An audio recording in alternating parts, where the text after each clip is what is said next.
ladies and gentlemen, and welcome back to another episode of Should You Play with me, Striker HD.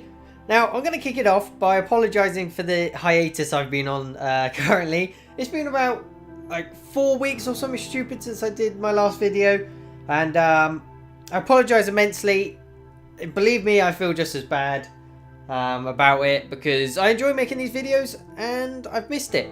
And basically the reason is not that many games came out, to be honest. There was games I want to do things on, but I just had a lack of money, and obviously, unlike a lot of people who do game critiques, I have to actually buy the games, and then sometimes just for the purpose of these videos, and that can add up quite a lot. But ignore all that mumbo jumbo. We are doing Dark Souls 2 late, of course. Again, I apologise, on the PC specifically, and it's going to be a bit different. If you're not familiar with this series, I basically go through the intro and the background to the game. Just in case you don't know, go through the developer, the game engine it's using, etc. Then we go through the settings, because of course being a PC game, it's very important to a lot of you.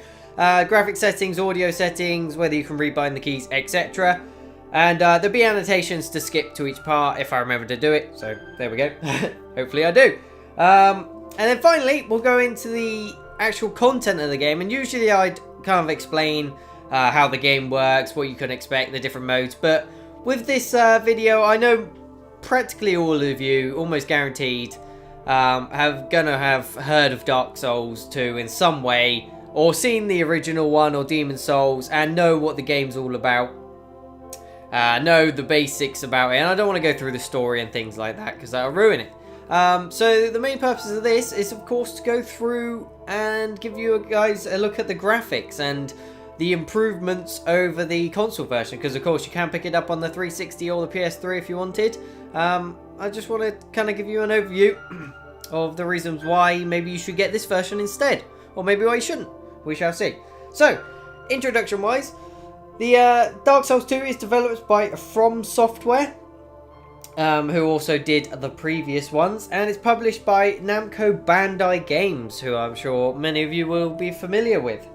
But however, in April of 2014, so of course last month, From Software were purchased by, I gotta try and pronounce this right somehow, Kadokawa, that sounds about right without going all racy, Corporation.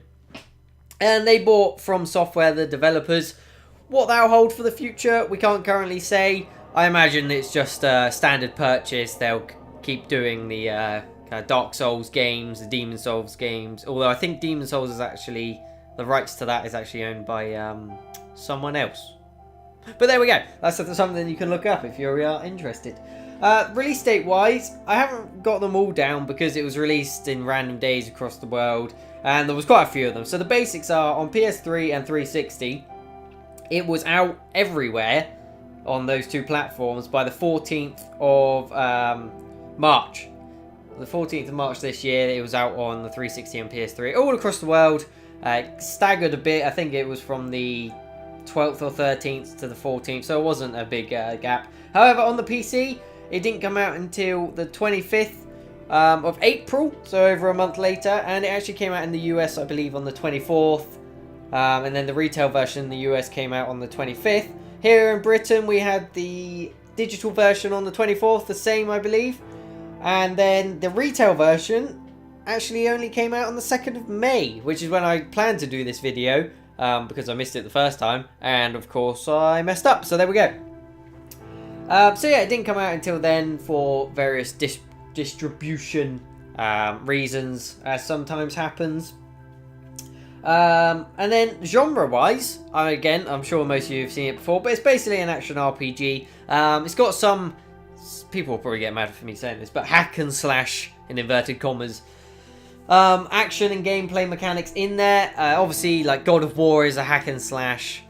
Things like Bayonetta, Devil May Cry, they can be classed as hack and slashes. Obviously, this is quite a lot different to them, but for the majority of the time, you are hacking and slashing at enemies. So take that how you will, but at its core is an action RPG, and the RPG elements are very heavy because there's a lot of min-maxing, there's a lot of specific builds. You can do a strength build, dexterity, all sorts of loads of different stats. that you pump your souls into, and the souls you get from killing enemies. And that's pretty much the premise of it. You kill enemies, get souls, use the souls to either buy items or level up. And you got to get through the game. Infamously, of course, it is a very difficult game. Many people say it's not as difficult as the previous games, and that's probably true. But difficult nevertheless, and you will very much die. So there we go. I have a sip of my coffee. Sorry. Nom nom nom. There we go. So let's get into the game. Now, first thing about the graphical aspect, and hello everyone who skipped it here. Load times. Now, I have the game installed on an SSD, and as you can see, I'm currently in offline mode. Don't worry about that. It's just for the purpose of this video. I'll explain the online features anyway. Unfortunately, I won't be able to show them to you. But yeah, so it's installed on an SSD, kind of mid-range one. One you pay like £100 for a 256GB kind of one.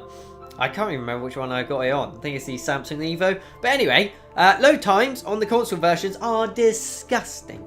You will literally, every time you die or change kind of bonfire, which is kind of like the waypoint saving checkpoint locations, you literally have to wait about 30 seconds. Now, I'm going to press continue right about now. Oh, damn it. And as you see, I played 3 hours, so if you're interested. And now, and it does all this. So it's going to be a bit longer because of this. But this is the actual load time, and we're in. Boom. As easy as that. And gosh darn it! Seek the anyway, what I actually wanted to do was travel to somewhere. So if I travel to one of the other bonfires that are randomly located across the world, there we go. So he does his let's pray at the bonfire. Load screen. Don't have time to read it because boom, diddly boom, you're there. So that is a big, big plus for people, especially people who die a lot, which kind of includes me. So there we go, and here's a creepy old woman. Now, this brings me on to the settings menu, which we shall explore right about now. Should have done it a second ago, but I didn't. I am using a gamepad, a 360 gamepad for this, which is of course something I will talk about, because you can rebind all the keys. I don't think you can actually do it from this menu, but with a keyboard and mouse you can rebind the keys. Actually, why do I feel like you can't? Right, I'm not going to say either way. However, I'm sure you can rebind the keys, at least to some extent. Now, I'm going to leave it as that because, and this is very unprofessional, but because you will want to play this with a gamepad. Full stop. It's just not practical with the... I mean, normally with an FPS, something like that, you want the precision of a mouse and keyboard. It's a lot more useful, a lot more practical, a lot more ergonomic. And again, you can get more precise movements and shots and things like that. However, in a third-person RPG, which the animations are quite slow, it's not about fast twitch responses for the most part, things like that, it's just impractical. And because you need such easy control, if you will, with things like the thumbsticks rather than arrow keys, or the WASD keys, then it actually helps having a gamepad in order to do simple movements like spinning around, just turning in general, as well as if you go and hold your shield up. You can see it's very important to keep the direction correct with the enemies attacking, as well as things like rolling. Sprinting, of course, doesn't matter, but with rolling, you want to roll in a very specific direction. And, of course, it's going to be helped by using analog sticks. So I highly recommend using a 360 pad. And, again, I apologise for not knowing too much about the keyboard and mouse. Should have looked it up, but I'm dumb. So there's that. So, yeah, I was going to show you the options. So here you've got the different control options for the gamepad. Not much you can do. You can do jump controls. That's pretty dumb. You actually have to click in the left stick, which is, of course, how you move around, to jump. So, yeah, don't do that. Put it on B. That's all I'm going to say. It is not very practical. You have volume sliders for the different aspects. So you've got a music one, a sound effects one, and a voice one. that's just personal preference, of course, but we always like to see it in PC games and any games, for that matter of fact. I tend to like to turn music up. However, in a game like this, sound effects are very important because you can hear the enemy sneaking up behind you, as they do way too often, and it makes me very upset because they get some cheap shots on me.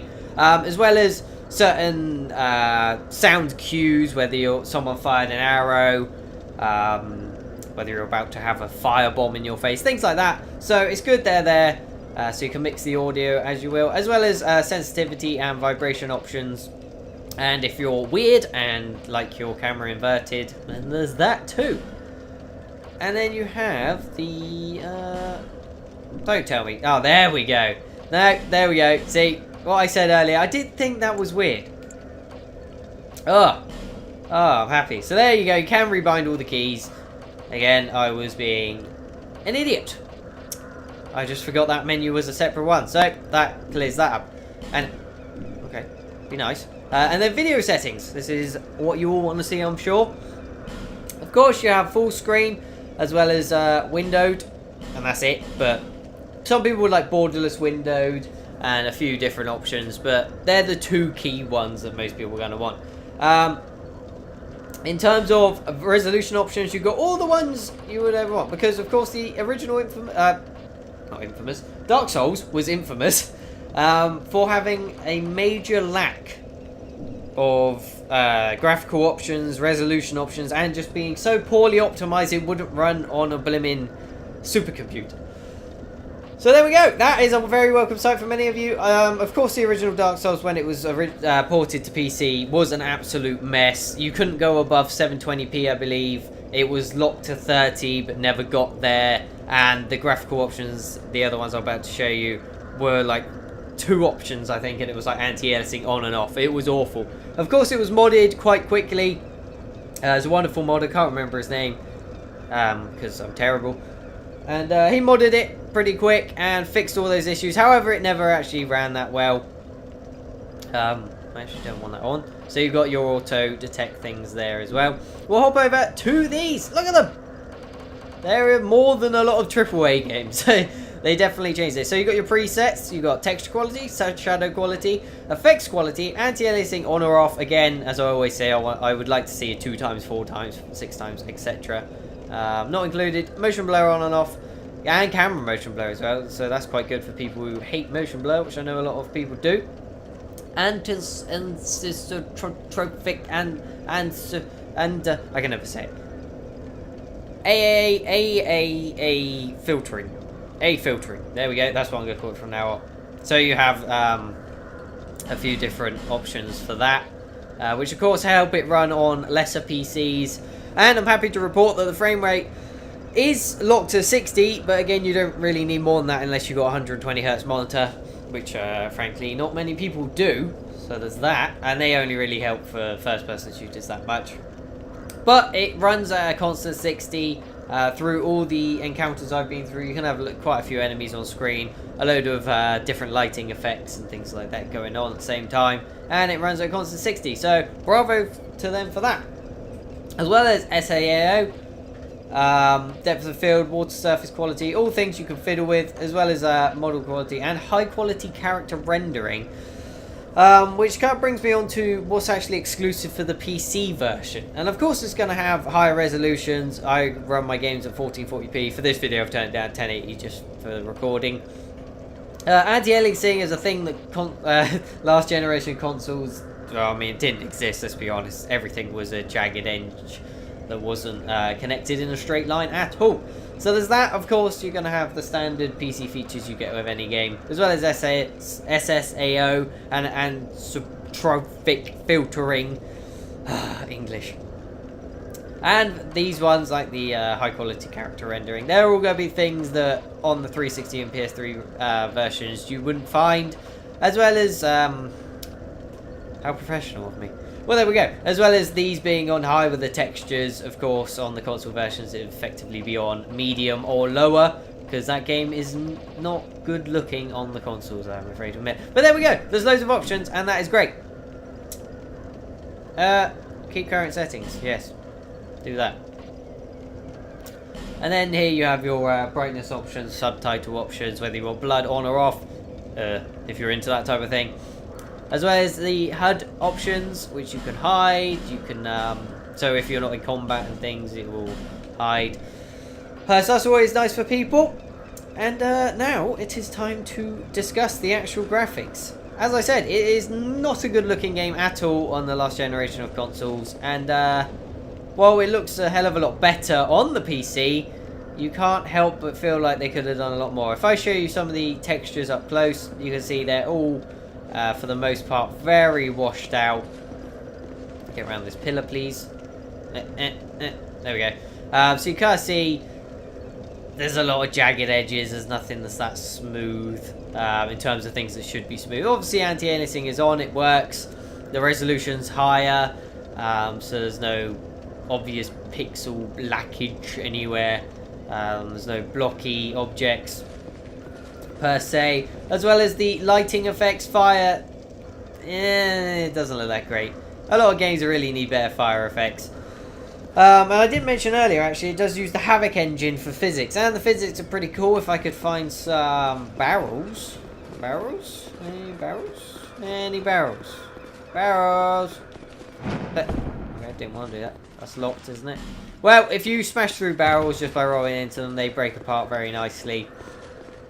As well as the physics on the enemy bodies and things like that aren't as insane as the original Dark Souls. But they are pretty cool still. And there is a bad man here, and I'm going to kill him. There we go. So you used to be able to, like, walk, like they'd be attached to you on ragdoll. Now they just have their own physics, so they'll slump down, fall over ledges, things like that. So it's pretty nice. Havoc engine, of course, not the most advanced, but pretty nice nevertheless. So now we're outside. You can kind of see the draw distance, which is pretty good. I mean, you can see the massive mountains in the background, the huge tower, which is a... Ah! That scared me, I'll be honest. Wow. Holy mojo. Whew. Let's just calm down a bit. So yeah, you can see the draw distance is pretty good. You can see all the major landmarks in the distance. Distance. Damn it. That really scared me. Oh! However, they are very blurry and kind of washed out. So they're nothing special. As well as the lighting effects from the sun or moon or whatever happens to be out. There's not really any light shafts to say. There's not really any god rays, lovely things like that. It's more basic lighting system. However, you can see the particle effects going on right now with the little glow bug type.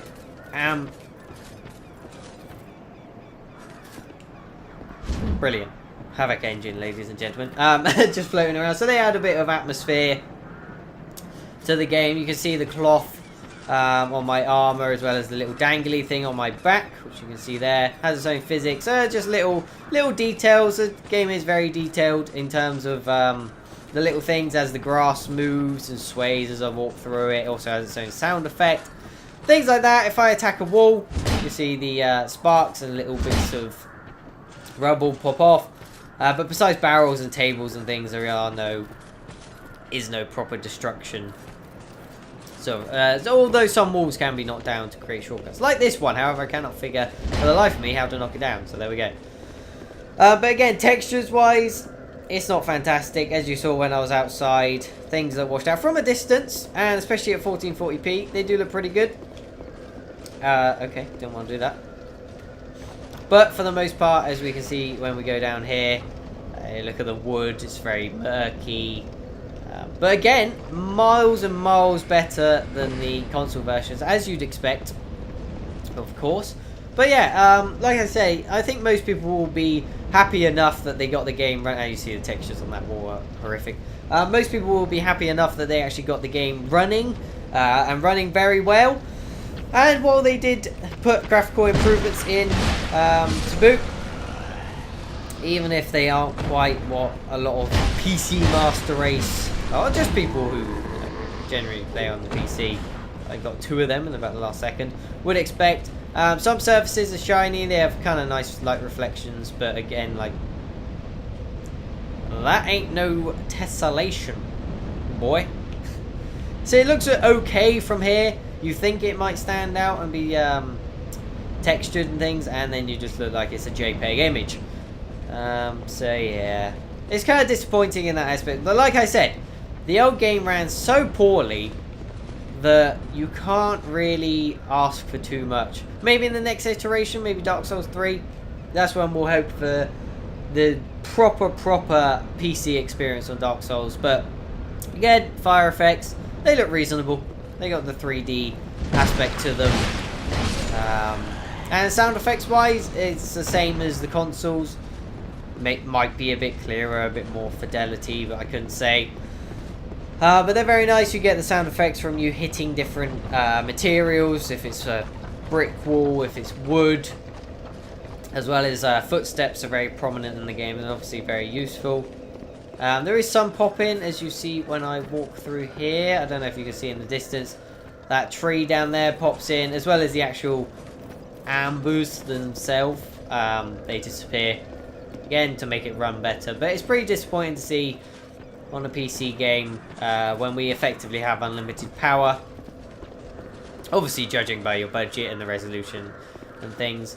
But yeah, I just wanted to give a kind of demonstration as to what it looks like. We've seen 3 different areas. I will go to Majula, which is kind of the hub town of the game, where you go to level up. There's a blacksmith, there's some merchants, things like that. Again, load times, and boom, very quick. Even on a hard drive, I know it's pretty quick. Here you can kind of see some of the lighting effects. I wouldn't really call that a god ray, but it kind of is. It's being affected by my body being there. Maybe some mild god ray, and they kind of just add to the experience. And as you see again in the distance, choose draw distance, but very murky. Character models, if we look at this guy here, you see again it's all kind of just blurry. The textures could have a better resolution.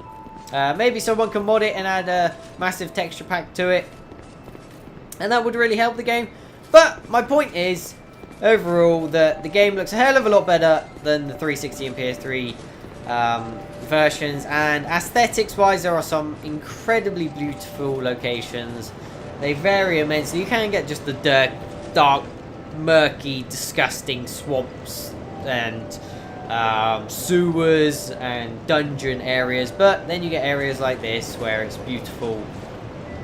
You get all the nice lighting effects, the old kind of medieval crumbling buildings, with all the decay of this decrepit land.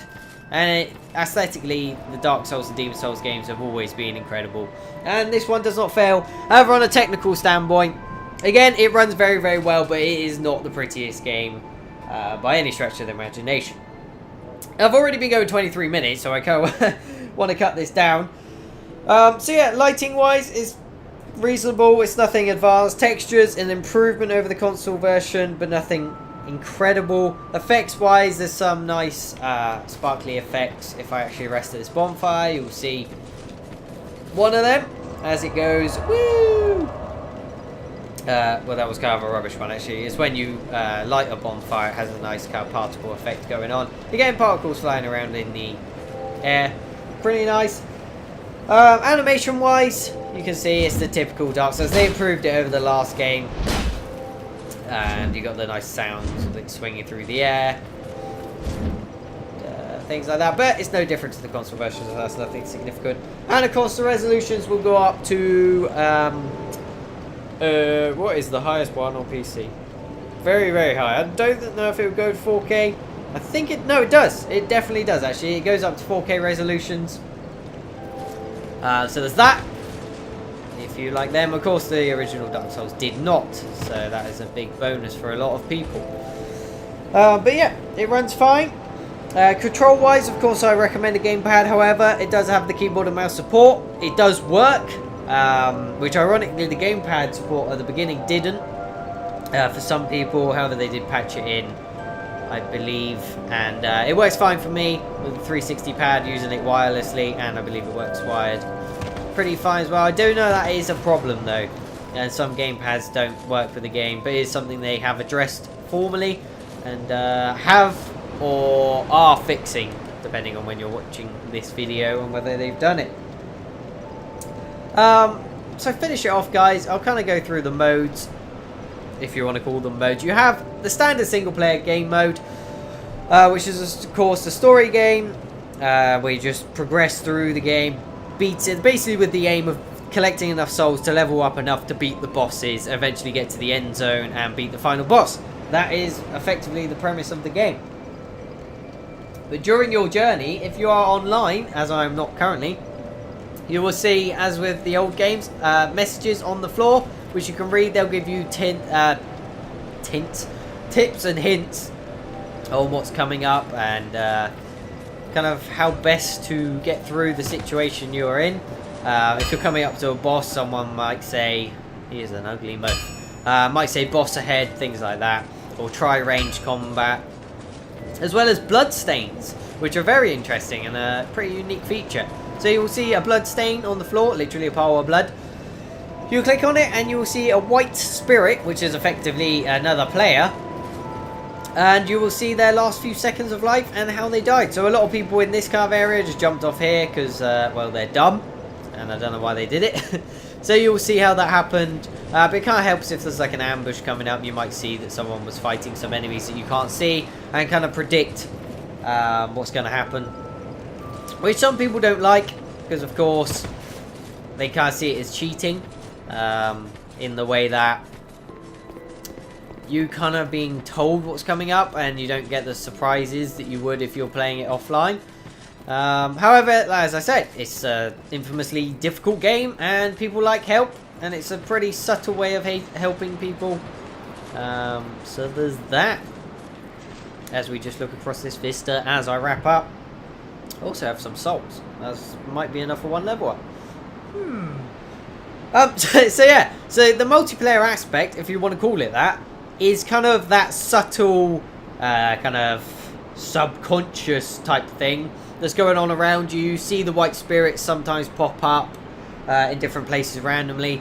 But the most interesting aspect is that you can actually get invaded, which people can invade your world, as it were, and pretty much just wreck your day. They can come in and destroy you, kill you. They will get a reward for it. However, if you kill them, you'll get a reward for it. You can obviously use the monster to try and lure them into different mobs to try and swaff-a-dunk them, as it were. So that's a pretty interesting feature. There's specific parts of the games where that will occur.